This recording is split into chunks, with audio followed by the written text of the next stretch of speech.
Welcome back to the Starman Report. I'm Eli Burton, your host, and this week we have some big updates coming out of NASA.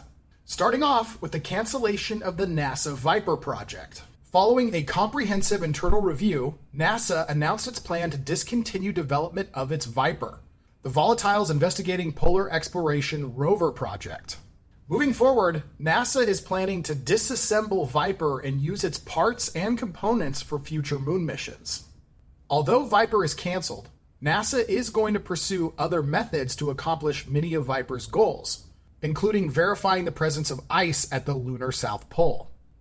A future CLPS delivery, the Polar Resources Ice Mining Experiment 1, also known as Prime 1, is scheduled to land at the moon's South Pole during the fourth quarter of 2024, and will search for water ice, carry out resource utilization demonstration using a drill and mass spectrometer to measure the volatile content of the subsurface materials.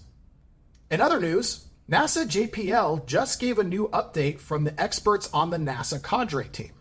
CADRE stands for Cooperative, Autonomous, Distributed Robotic Exploration and is part of the NASA mission to send a trio of rovers the size of a carry-on bag to the moon.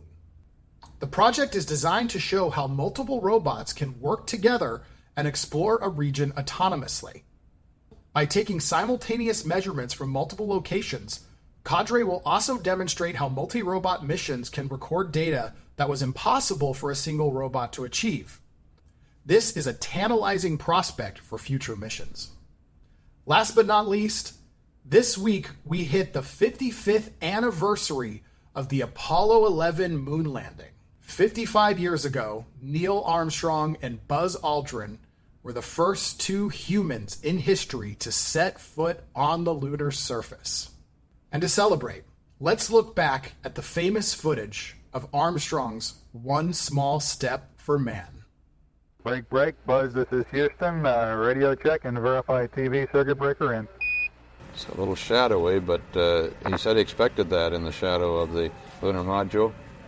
Armstrong is on the moon. Neil Armstrong, 38-year-old American, standing on the surface of the moon on this July 20th, 1969. That's one small step for man, one giant leap for mankind. Every time I watch this footage, I get chills. How cool it must have been to see this live. And if you're like me and you weren't alive when it happened, that's all right, because just in the next few years, mankind is going to return to the moon with the NASA Artemis program and the SpaceX Starship lunar lander, and we are once again going to return to putting our footprint on the lunar surface. Well, guys, thank you so much for watching this week's episode of the Starman Report, and I look forward to having you back for more of the most exciting news in space.